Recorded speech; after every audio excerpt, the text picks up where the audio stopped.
where did that happen? Women feel that. Where did that come from that you all don't know that or feel that about us? Because as far as I know, the black women I've approached, they get many offers.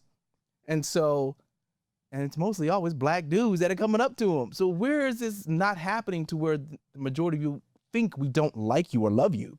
I think it mainly has to do with like the way society has placed it. So it's like we don't hear enough from black men that we love you in your natural state and these things like that.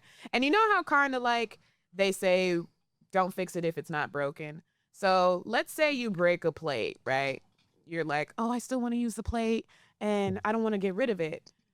But I'm sorry, I broke the plate. And it's like, great, you're sorry, but I'm it's already broken, so you can't really use a broken plate. Okay. Whereas with black women and their not the need for the wigs, but the use of the wigs and not feeling like we're technically receiving the love from black men or women in this case in our natural state, I think that comes a lot from the whole stigma of interracial relationships, the women who are not of color that either try to mimic or make us feel like we're at a low point for wanting to be natural. I see a lot of people now that like I love when I see black women with dreads. I just know that myself, I'm not ready for the ugly stage. There is no ugly stage that I'm trying to meet. Oh, is it ugly in your mind? In my mind, it's an ugly stage just because hair has always been a big thing. Why?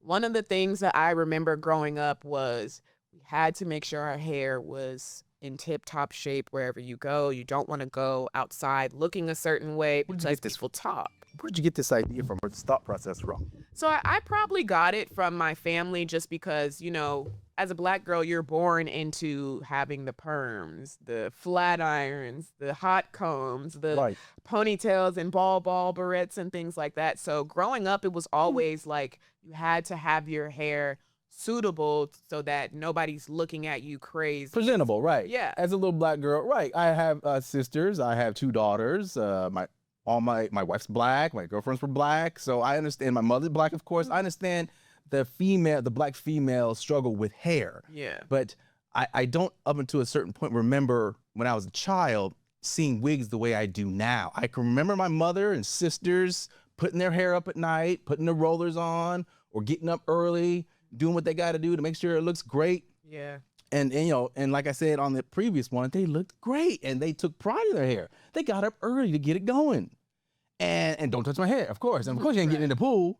But the hair was a big thing for black women. It seems like now the younger generation, and like I said before, no, I'm not trying to start any kind of argument, but it seems like the discipline isn't there anymore, or the effort isn't there anymore, or you just don't care to make an effort anymore, like the women from my generation and you know, the ones before. And I'm just wondering why. Why, to be blunt, the laziness about the hair? I mean, I could agree with you there when you say there's not the effort or the attentiveness there, just because, like you said, we're not waking up at 5, 4, 3 in the morning to make sure that our hair is prepped. And I mean, our natural hair, whereas you can just throw on a wig now and call it a day, go ahead and go get the job done. It is, in my opinion, a younger generation thing. I want to say like 90s babies going forward that kind of brought that out like nowadays.